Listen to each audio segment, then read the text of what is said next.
जंगल में कुछ दिनों से बहुत सर्दी पड़ रही थी। सारे पशु पक्षी ठंड से बचने के लिए अपने अपने घरों में बैठे थे। लाड़ो भी अपने पति के साथ अपने टूटे फूटे घर में बैठी थी। लाड़ो, मुझे लगता है सर्दी कुछ ही दिनों में बढ़ जाएगी। हमें घर का इंतज़ाम फ़ौरन से ही करना होगा। और मैं आज ही राजा जी से बात करता हूँ घर के बारे में। बल्लू जी, मैं भी आपसे यही बात करने वाली थी। अब तो हमारे बच्चे भी इस दुनिया में आने वाले हैं। कुछ ही दिनों में ये दोनों अंडों से बाहर निकल जाएंगे। हमें इन्हें ठंड से बचाने के लिए कुछ ना कुछ करना होगा। इतने में टीवी पर जंगल न्यूज़ आ जाती है। अभी अभी आई ताज़ा खबरों के कारण सुंदरवन जंगल में सन्नाटा छाया हुआ है। सन्नाटे की वजह यह है कि जंगल में बहुत तेज बर्फबारी और तेज हवाएं चल रही हैं। बर्फबारी के कारण बहुत से पक्षियों के घर भी गिर चुके हैं। कृपया अपने अपने घर में ही रहिए और सर्दी से बचे रहें। मज़ीद ताज़ा खबरों के लिए हमारे साथ जुड़े रहिए। जंगल टाउन न्यूज़।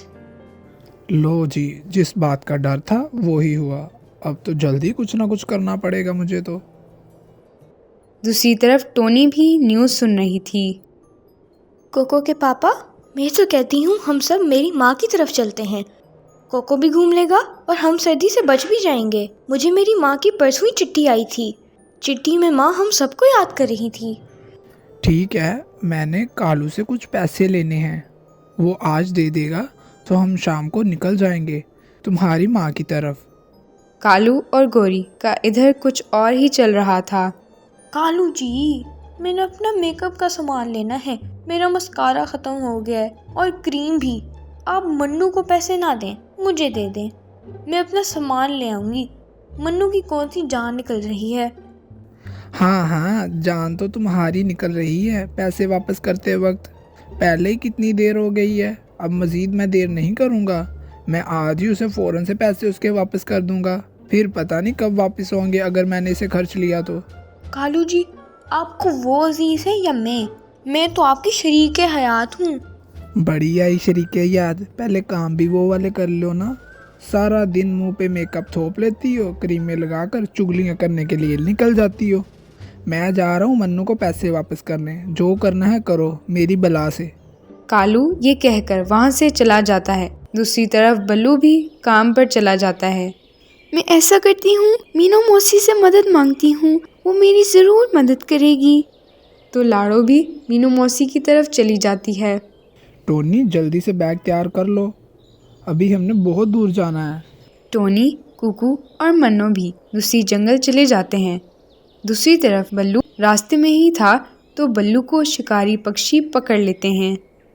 बादशाह के चमचे, इतनी जल्दी कहाँ जा रहे हो? ऐसा लगता है कि बादशाह की तरफ ही जा रहे हो। इसे खाकर मुझे सुकून मिल जाएगा। चलो पकड़ो इसे और निकलो यहाँ से, इससे पहले कोई सिपाही ना देख ले। चील जी, मुझे छोड़ दो। मेरे तो 2 छोटे छोटे बच्चे हैं। अगर तुमने मुझे खा लिया तो उनका क्या होगा? वो तो इनात हो जाएंगे। बड़ी तोते की तरह ट्रेडर कर रहा है। इनको भी खाऊंगा। तेरी टेंशन तो ख़त्म। चलो पकड़ो इसे, निकलो यहाँ से। शिकारी पक्षी बल्लू को पकड़ कर ले जाते हैं। जब लाड़ो मीनू मौसी के घर जाती है तो मीनू मौसी घर नहीं थी। अब मीनू मौसी कहाँ चली गई? जब भी मैं आती हूँ मीनू मौसी तो घर ही नहीं होती। पता नहीं कौन सा छोटी इलायची का काम करती है, कभी भी घर नहीं मिलती। अब मैं अपने घर ही चली जाती हूँ, बाद में मीनू मौसी से मिल लूँगी। इतनी देर में मीनू मौसी घर आ जाती है। लाड़ो अभी वही ही थी। लाड़ो, तुम यहाँ हो? खैरियत तो है? हाँ मीनू मौसी, कहाँ रहती हो? मुझे कुछ काम था आपसे। मुझे कुछ पैसे चाहिए थे उधार में, जल्द ही वापस कर दूंगी। बल्लू को पैसे जैसे ही मिलेंगे मैं फ़ौरन से वापस कर दूंगी। हाँ लाड़ो, मेरी तो फैक्ट्रियाँ चल रही हैं। जब काम होता है तो मीनू मौसी याद आ जाती है, वरना मीनू मौसी कहाँ और तुम कहाँ। वैसे तो कभी मीनू मौसी का हाल नहीं पूछा तुमने।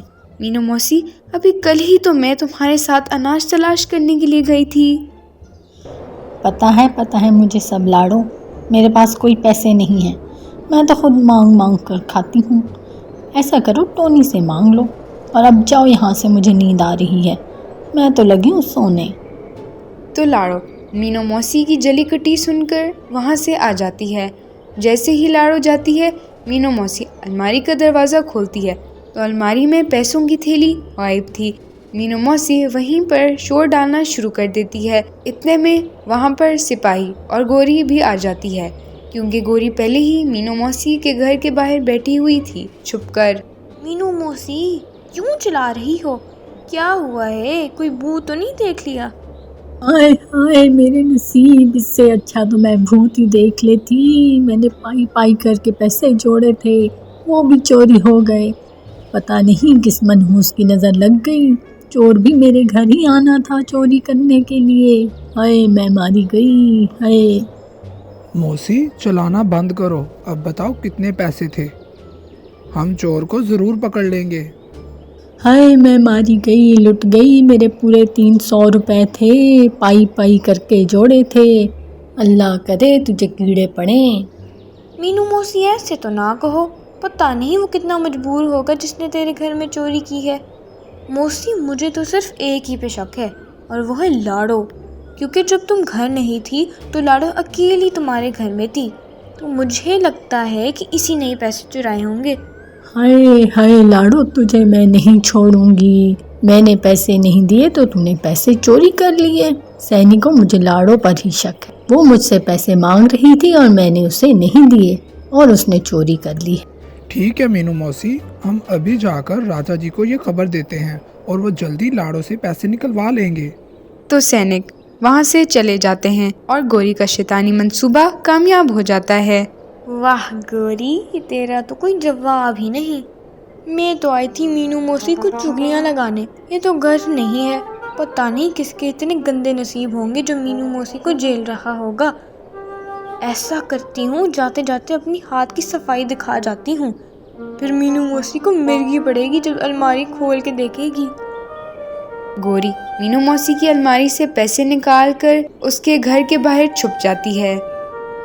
अब मुझे कोई शिकार करना है कि कोई मिल जाए उल्लू बनाने के लिए। इतने में वहाँ लाड़ो आ जाती है और मीनू मौसी पहले ही घर नहीं थी। लो, हो गया शिकार का इंतजाम। सारा इल्जाम लाड़ो पर डाल दूंगी। ना रो मीनू मौसी, मेरे से तेरा दुख देखा नहीं जाता है। पहले ही तेरी इतनी उम्र हो गई है। ऐसा ही ना हो 300 के चक्कर में तुम चल बसो। बस बस मनहूस, मरे मेरे दुश्मन। पहले ये तो बता, मैंने तो तुम्हें बताया ही नहीं कि मेरे आने से पहले लाड़ो मेरे घर में थी। तुम्हें कैसे पता चला कि लाड़ो मेरे घर में मौजूद थी और मैं घर में नहीं थी? कहीं चोरी तुमने तो नहीं की? अगर ऐसा हुआ तो तेरी ऊपर वाली चोंच मशरिक और नीचे वाली चोंच मगरिब से मिलेगी। छोड़ूंगी नहीं गोरी मैं तुम्हें। हाय हाय मौसी, मैं तो तेरे दुख में शरीक होने के लिए आई थी। तू तो उल्टा मेरे ही गले पड़ गई। अच्छा, मैं भी चलती हूँ। चल निकल यहाँ से, ऐसा ना हो कि मेरा सारा गुस्सा तेरे पर निकल आए। गोरी वहाँ से फौरन चली जाती है और जैसे ही लाड़ो घर अपने जाती है, वहाँ पर सैनिक आ जाते हैं। दूसरी तरफ बल्लू को पिंजरे में बंद कर देते हैं और आग लगाने के लिए लकड़ियाँ जमा करने का इंतज़ाम करते हैं। अबे काने, जल्दी जा लकड़ियाँ लेकर आ। मैं बड़ा बेताब हूँ इसे खाने के लिए। तो किद लकड़ियाँ लेने के लिए चला जाता है और बल्लू अपना दिमाग लड़ाता है। चील जी, मैं सोच रहा था कि मैं एक छोटा पक्षी हूँ। अगर ये मनहूस गिद्ध भी मुझे खाएगा तो फिर आप तो फिर भी भूखे के भूखे रह जाओगे। ऐसा करें, आप सिर्फ मुझे ही खाएं, उस मनहूस गिद्ध को मार दें और खुद जंगल के शिकारी पक्षियों के राजा बन जाएं। वाह, बादशाह के चमचे बादशाह के साथ रहकर अच्छा सलाहकार बन गया है। कह तो तुम ठीक रहे हो, मैं तो फिर भूखे का भूखा रह जाऊंगा। कोई बात नहीं, आने दो इसे, इसका भी इंतज़ाम कर लेंगे। फिर वहाँ पर गिद्ध आ जाता है लकड़ियाँ लेकर।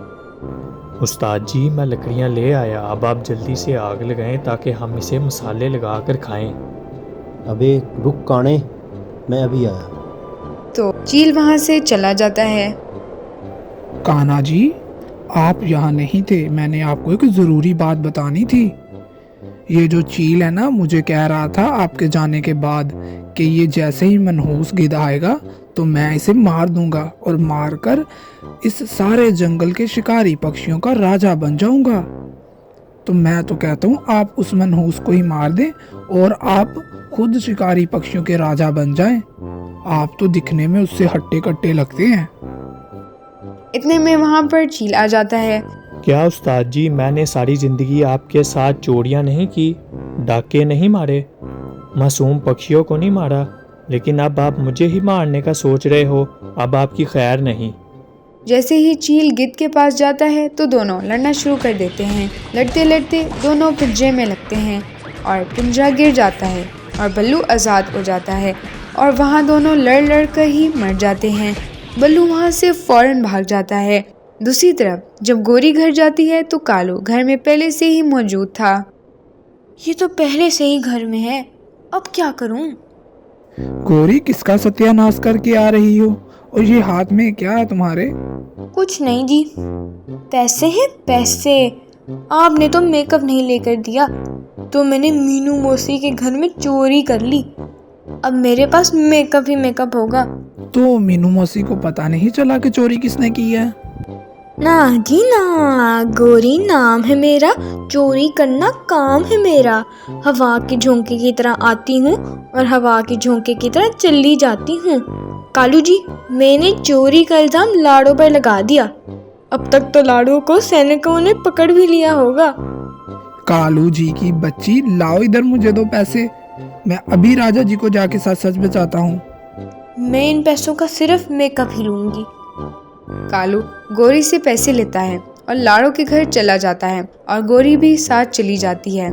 इधर बल्लू घर आता है तो कुछ सैनिक घर में पहले से ही थे। सैनिकों, तुम यहाँ पर क्या कर रहे हो? तुम्हें नहीं पता कि ये मेरा घर है? भल्लू जी, लाड़ो पर चोरी का इल्जाम लगाया है और ये इल्जाम मीनू मौसी ने लगाया है। मीनू मौसी भी लाड़ो के घर आ जाती है। क्या तुम्हें हम चोर लगते हैं? तुम दोनों की शिकायत मैं राजा जी को लगाऊंगा। भल्लू जी, हम भी अपनी ड्यूटी पूरी कर रहे हैं। ओए बल्लू, इधर मेरे से बात करो। पैसे मेरे चोरी हुए हैं, इनके नहीं। मुझे पता है ये चोरी इसी ने की है। ये मेरे से पैसे मांगने आई थी और मैंने नहीं दिए थे, इसलिए इसने चोरी कर ली। इतने में वहाँ गोरी और कालू भी आ जाते हैं। मीनू मौसी की पैसों की थैली कालू के हाथ में थी। ओए कालू का मकल, ये पैसों की थैली तुम्हारे हाथ में कैसे आई? ये तो मेरे पैसों की थैली है। मीनू मौसी, ये लाड़ो ने नहीं बल्कि मेरी बीवी गोरी कवि ने चोरी की है। मैं तुम सबसे माफ़ी मांगता हूँ। सैनिकों, इसमें लाड़ो का कोई कसूर नहीं है। अगर पकड़ना है तो मेरी बीवी गोरी कवि को पकड़ो। कालू जी, ये आप क्या कह रहे हो? अरे काली कहीं की चोरनी, चोरी खुद करती हो और इल्ज़ाम लाड़ो पर लगा दिया। सैनिकों, इसे ले जाओ और इसकी हड्डियों को इतना लून लगाओ कि इसको इसकी नानी याद आ जाए। गोरी साथ ही रोना शुरू कर देती है और सबसे माफ़ी मांगती है। तो दोस्तों, मज़े मज़े की कहानियाँ देखने के लिए चैनल को सब्सक्राइब करें और अपने दोस्तों के साथ ज़रूर शेयर कीजिएगा।